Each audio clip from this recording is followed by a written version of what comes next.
Kobane, a city in northern Syria, which has become a symbol of resistance for many. Kobane is a city that nearly collapsed in 2014, but then the so-called Islamic State suffered its first major defeat there. Now Kobane is threatened again. But this time, the danger does not come from the Islamic State, but from Turkey and its Islamist allies. The Turkish army is conducting airstrikes in the region, attacks, civilians are dying, the so-called Syrian National Army is attacking on the ground. One who experiences this daily is Talal Sadoun, who grew up in Kobane. We protected Europe, and now it's Europe's turn to help us. Countries like Canada, Germany, the US and France must protect us. In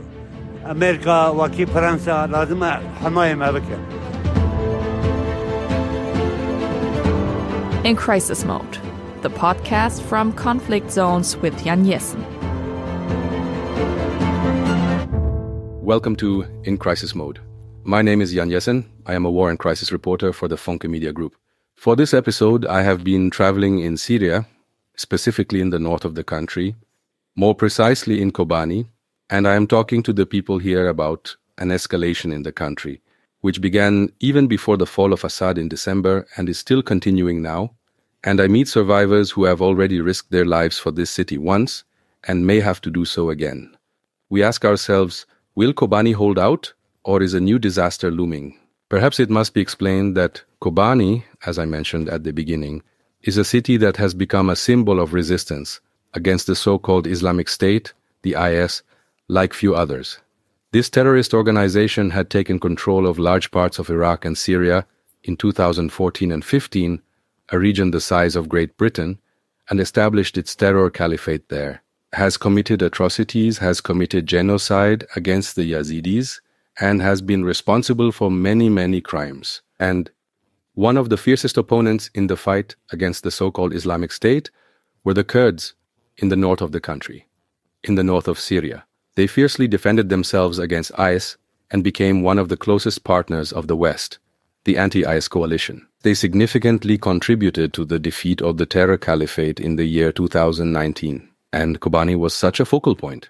Kobane, that is a city directly on the Turkish border, and the Islamic State tried to capture this city in 2014-15. That was around the turn of the year 2014-15. The IS tried to capture it, and indeed they managed to conquer large parts of the city. I remember back then I was on the phone with one of the Kurdish commanders who was still in the city, and she told me that they were only in one neighborhood somehow, and defending, but somehow seeing no chance to continue defending the city, that the superiority of IS is gigantic, and they are basically just there to take as many of these IS people with them to death. She also told me back then, which I found extreme, that they kept the last bullet for themselves, especially the women, because the women, terrible things would have happened to them if they had fallen alive into the hands of ISIS.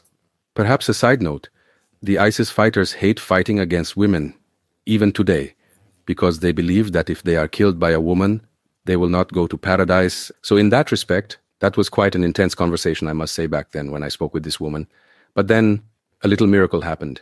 For one thing, suddenly Kurdish women and men from other countries like Turkey, Iraq, but also from even Iran, joined this resistance and have together defended Kobane with the Syrian Kurds. And that was crucial. The Americans intervened, or rather the American-led anti-IS coalition. They then carried out airstrikes on IS, which at that time was still armed with tanks, heavy artillery, and other things they had previously captured during the conquest of Mosul in Iraq. And yes, the Americans ensured through their airstrikes that Kobane could be held. Not only that, but that the Islamic State suffered its first heavy defeat there. That means the aura of invincibility of the Islamic State ended with Kobane. Well, and now the following is happening from Kobane. It goes directly to the Turkish border. When you are in Kobane, you can see on the other side huge Turkish flags that have been planted there somewhat menacingly as a warning. And Turkey has always opposed the development of self-administration structures beyond its border, Kurdish-dominated self-administration structures, because Turkey believes that those who now have a say in northern Syria are connected with the banned Workers' Party, PKK. In fact, they are ideologically close, but there are no organizational connections, at least none that I am aware of. And nevertheless, Turkey has been trying for years to dismantle these self-administration structures. Turkey has conducted several major military operations in 2016, 2018, and 2019 in the region, and has occupied parts of northern Syria with the help of Islamist militias. These are basically, yes, they can be described as mercenaries. And this is the Syrian National Army, the so-called. And they fight on the side of Turkey. And these areas, which were occupied by Turkey in 2018 and 2019, are located west and east of Kobane. And when in November the so-called Hayat Hari al-Sham people, and also a larger militia that had a dominion in northwestern Syria, in Idlib, when they advanced and conducted their so-called blitzkrieg against the Assad regime, in parallel to this advance, this Syrian National Army also advanced, but not on the areas controlled by the regime, rather on the self-administration structures. And these battles are still ongoing, which is something relatively underreported. But currently there is fighting at the Euphrates, and the attempt by the Syrian National Army, together with and supported by Turkish airstrikes, is simply to cross the Euphrates to encircle Kobane. So to advance from the western occupied areas of Syria to the areas occupied east of Kobane. That means if that succeeds, Kobane would be encircled, cut off from supplies, and that is precisely the current plan. The opponents on the other side are the so-called Syrian Democratic Forces, the SDF. These are the Kurdish-dominated groups that are now trying to defend themselves against this onslaught somehow. Jalal Muster, who lives in Kobane, I met him in a still completely destroyed neighborhood of Kobane, which is also right on the Turkish border. Kobane has, in recent years, that is after IS was driven out, Kobane has actually been largely rebuilt. You can still see scars of this fierce battle of the fight for Kobane 2014-15 everywhere, but large parts of the city are rebuilt. Kobane is not a really beautiful city, to be honest. It's a very grey city. Exhaust fumes waft through the air. So that is, yes, there are mostly two-story buildings. It does not look particularly nice, but as mentioned, it has been rebuilt. Only this one neighborhood where I met Jalal Muster has not been rebuilt. They have deliberately left it like that to, well, simply remind people of what happened there 10 years ago. And there you can see the incredible violence of the confrontation. Back then, in the fight against ISIS, many buildings are completely destroyed. And at the same time, also old war material, for example, these so-called Mad Max vehicles of the IS.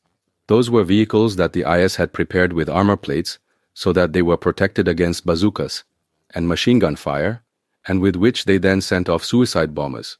They had converted these vehicles into rolling bombs, drove into the Kurdish positions.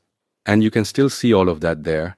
And Jalal Muster is an older gentleman who has made it his mission to conduct tours in this neighborhood and also to tell what happened back then, but also to show what happened in Kobane at that time. And he told me that for weeks he has experienced daily how bombs fall on his neighbors in the area. The people, he says, are desperate here because they say the world is watching and doing nothing. Planes are constantly flying over us and mowing us down. We have 7 to 8 deaths per day. These bombings do not target the military, but civilians. The bombings are indiscriminate. He bombs indiscriminately and does not care whether they are children or not. He bombs and kills them.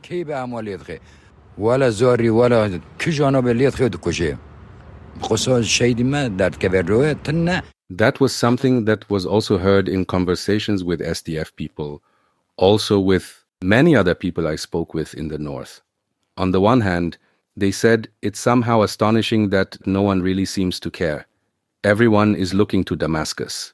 See, what is this transitional government doing there? But no one is looking at Kobane, no one is looking at northern Syria and commenting on what's happening there or even criticizing Turkey.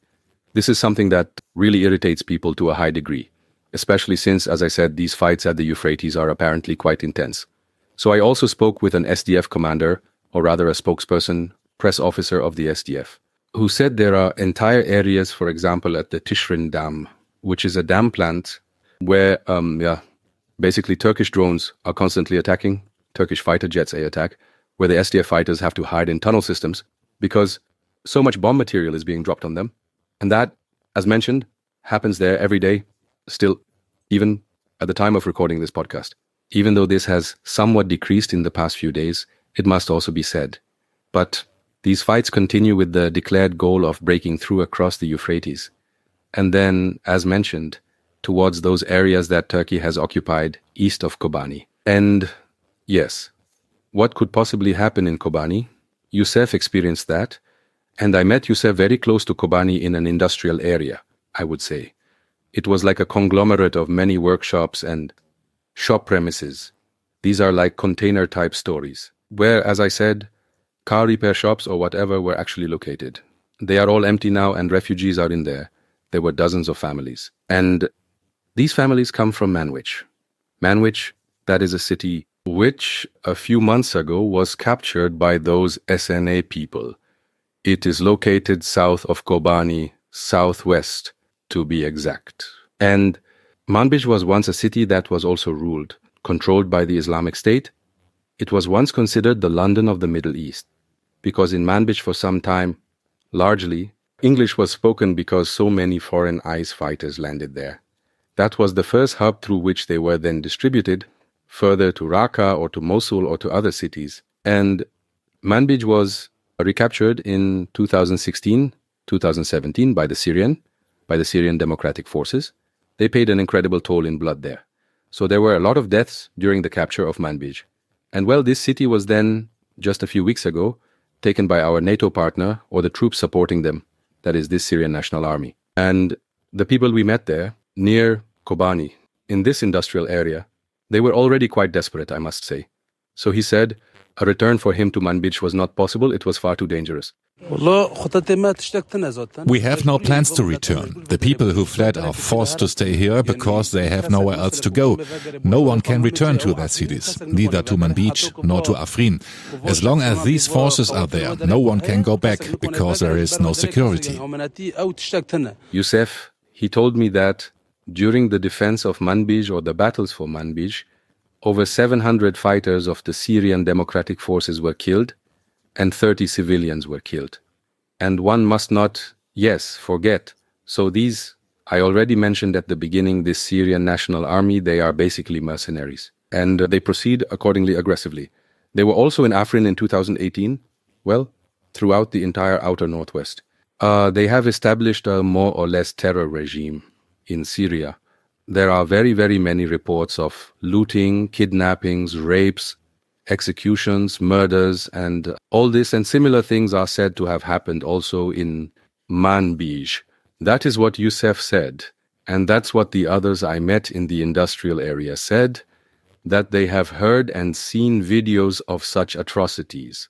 And now many fear that Kobane could become the next Manbij. Youssef has therefore made an appeal to Germany and to the European Union. The first thing we want from the German government and the EU is for the Turkish state's attack on Rojava to stop, on Syria in general and Rojava in particular. The second thing is that they help these people. Germany is a big country and has helped many people before, but the most important thing for us is that they stop Turkey's attack on us.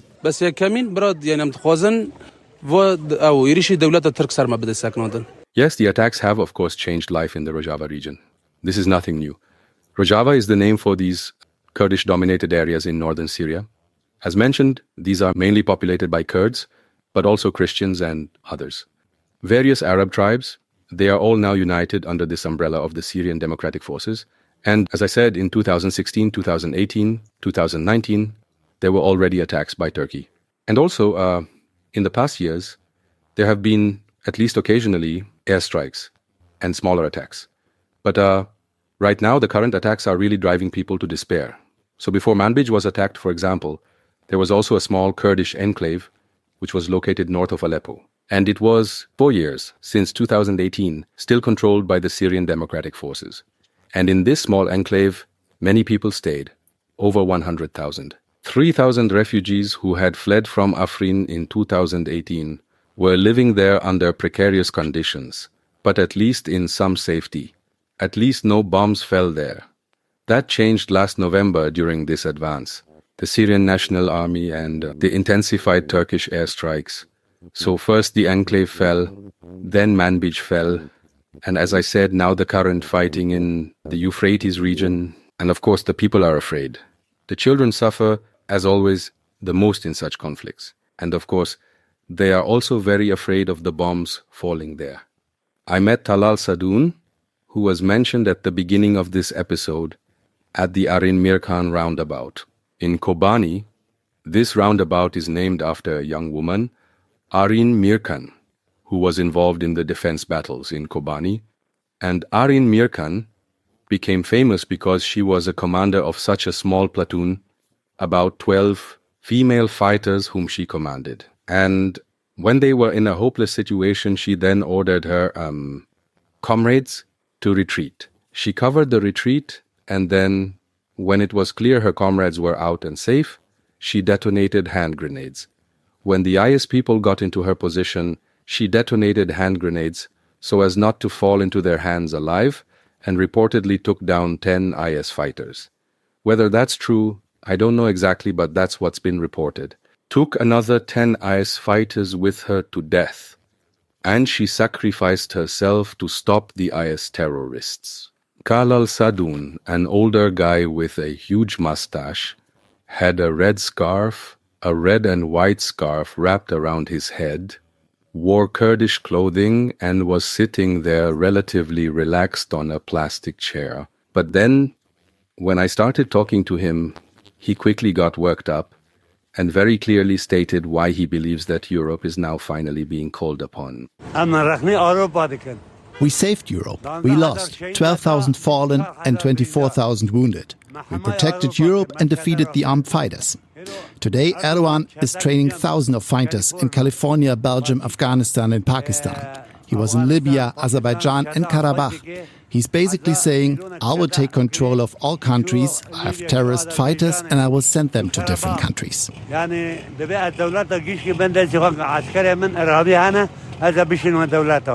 Yes, the people here know they can only defend themselves at present.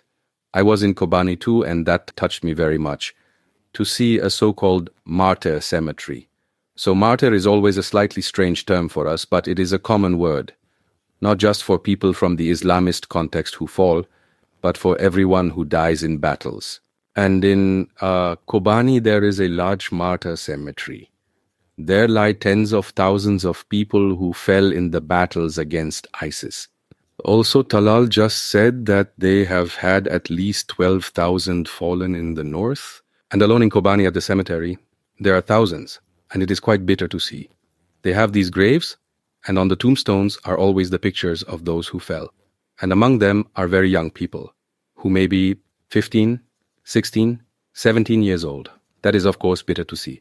And these are all people who fell in the fight against an enemy that also threatened us in Europe.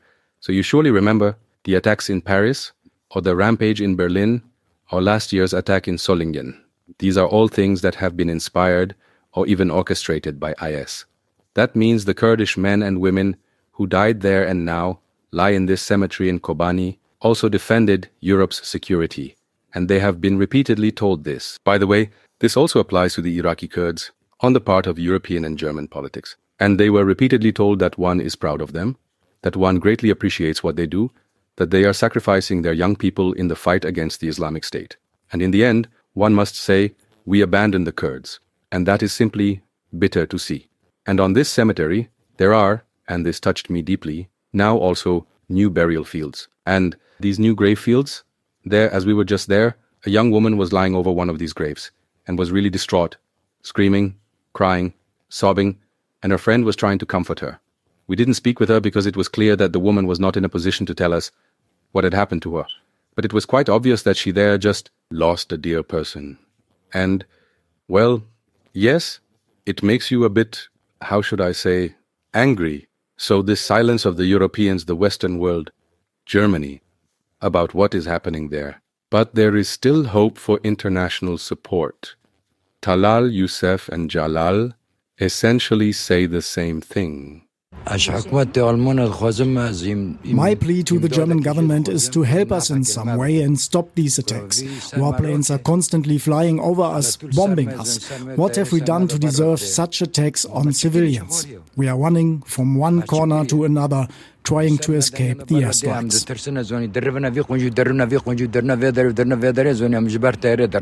Yes, so it's not about saying send troops to protect us, defend us. We don't need that. We can do it ourselves. What needs to be stopped are the Turkish airstrikes, because that's something our people can't do anything about. I have said that the Syrian Democratic Forces are currently in the tunnel system. They come out now and then, and by the way, they are now using so-called FPV drones, these first-person view drones that are being used in large numbers in Ukraine.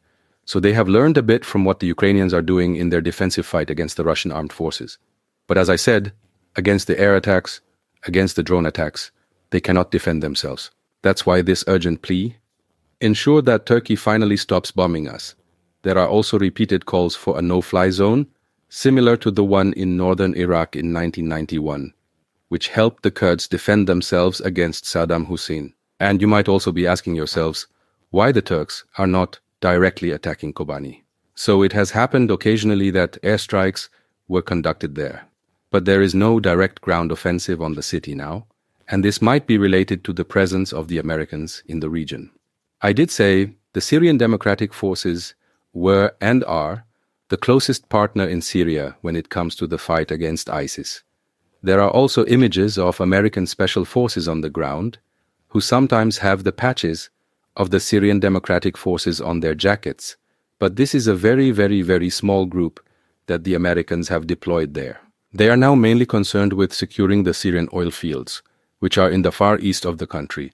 However, they occasionally also patrol in the Kobane region, and that is possibly one of the reasons why no direct attacks are being launched on Kobane, because just that the Turks possibly, yes, have the fear that they could then anger the Americans, along with their somewhat erratic president. In this regard, as mentioned, there are currently no direct attacks on the city itself, but indeed, in the region, as mentioned, with the aim of closing a siege around Kobane and eventually starving the city, would ultimately have the same effect. Kobane would, in the worst case, fall. Yes, so I think Germany should become significantly more active there. I mean, Turkey is not a terrorist organization like ISIS. It's still a NATO partner, so someone who also relies on the other allies. Turkey is a close trading partner of Germany, and I would expect from my government, from our government, we would wish that it makes it very clear that what is happening there cannot be in the interest of the German government. As mentioned, the Syrian Democratic Forces have sacrificed many, many people.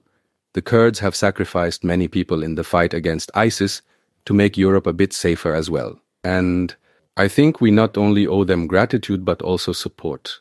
People simply need protection. And I also think that even if we put aside loyalty, gratitude, and so on, I also believe it's very, very wise to protect the Kurds and the self-administrative structures in a new Syria, also out of self-interest. Because, as I said, they are fighting against ISIS.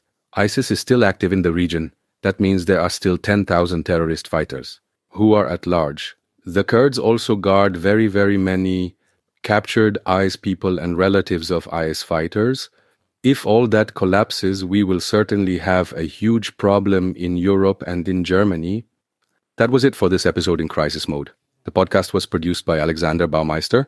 He is also a journalist at the Radio and Media Group, and you can find our podcast everywhere where there are podcasts. You can, of course, subscribe to us there as well.